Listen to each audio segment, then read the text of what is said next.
प्रिय मित्रों नमस्कार। हमारे सम्मुख शेर सिंह जी बैठे हैं और इनको GIC में राजकीय इंटर कॉलेज कलाम शाहजहाँपुर इंटरमीडिएट कॉलेज मिला है और इनकी 84वीं रैंक थी, 84 रैंक थी। और आज इन्होंने अपना जो है नियुक्ति पत्र निकाला है, जो आपके सम्मुख धीरे धीरे प्रस्तुत कर रहे हैं हम। ये इनका कॉलेज है राजकीय इंटर कॉलेज कलाम शाहजहाँपुर।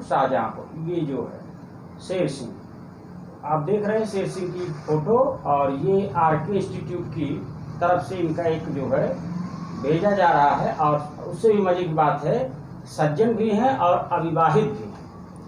तो गुरु जी का एक नैतिक कार्य ये भी है कि भाई अगर अच्छी खासी लड़की मिल जाए तो मैं ये बुराई नहीं मानता हूँ। दोनों लोग पढ़े लिखे हों, सुख से जीवन यापन करें। चलिए तो बात की बात होगी। पहला चरण इन्होंने किया है। शेर सिंह जी, जब आपको ये सूचना मिली कि आपका LT में हो गया तो आपको कैसा लगा? बहुत अच्छा लगा, दिल से बहुत ज़्यादा प्रसन्नता हुई। और सबसे पहले मुझे अपने गुरुजी की याद आई कि जिन्होंने मेरे लिए बहुत कुछ किया और अच्छी सीख दी, और उन्हीं की बदौलत में आज यहाँ पहुँचे हैं। तो सबसे पहले मैंने गुरुजी को मन ही मन प्रणाम किया। उसके बाद ज्वाइन लेटर निकाल कर तुरंत गुरुजी के हमने सम्मुख मिठाई के साथ प्रस्तुत किया। हाँ भाई, मिठाई उन्हें बहुत अच्छी लगी और जो चुन्नू जी उसको लेके भाग गए।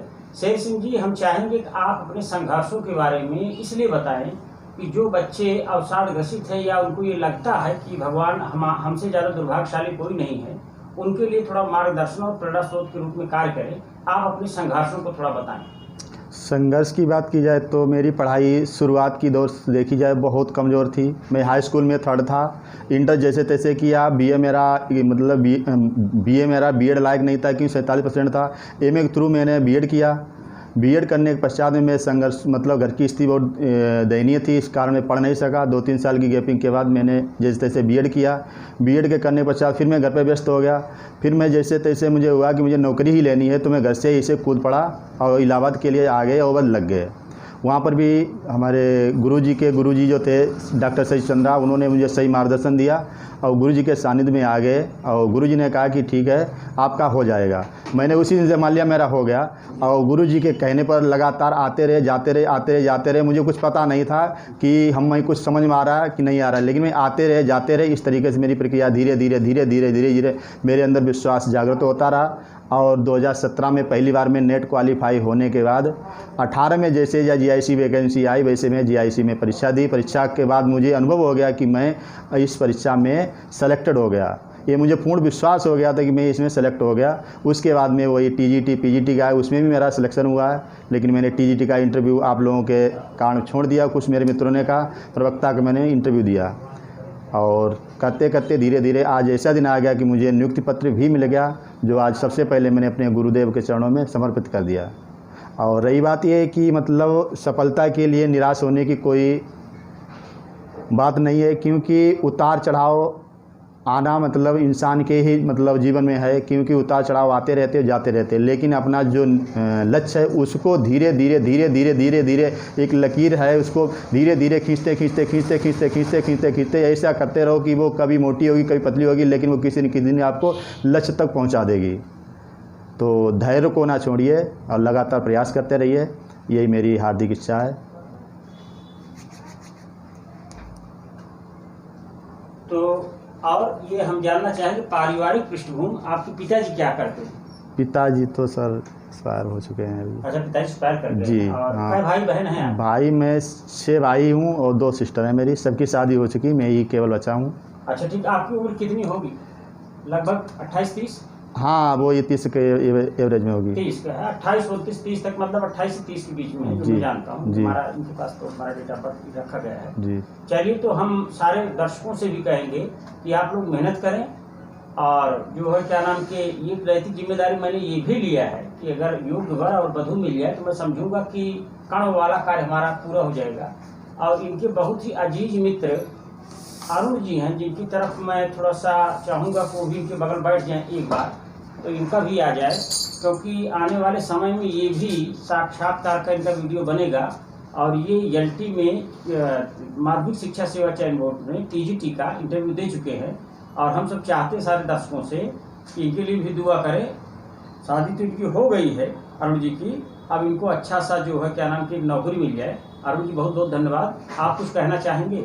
जी सर, बिल्कुल। जब मैं इलाहाबाद आया सर, जी, तो सबसे पहले ही आपको लगा हमारे एक भतीजे के मित्र थे, उन्होंने आपकी कोचिंग के बारे में बताया। जी, और उन्होंने कहा कि कई कोचिंग देख लीजिए जी, और जहां अच्छा लगे वहां आप पढ़िएगा। तो सर मैं आपके पास आया और पहली ही मुलाकात में आपकी कोचिंग, आपका स्वभाव, आप पढ़ाने का तरीका इतना अच्छा लगा कि दूसरी कोचिंग में जाने के लिए सोचा ही नहीं।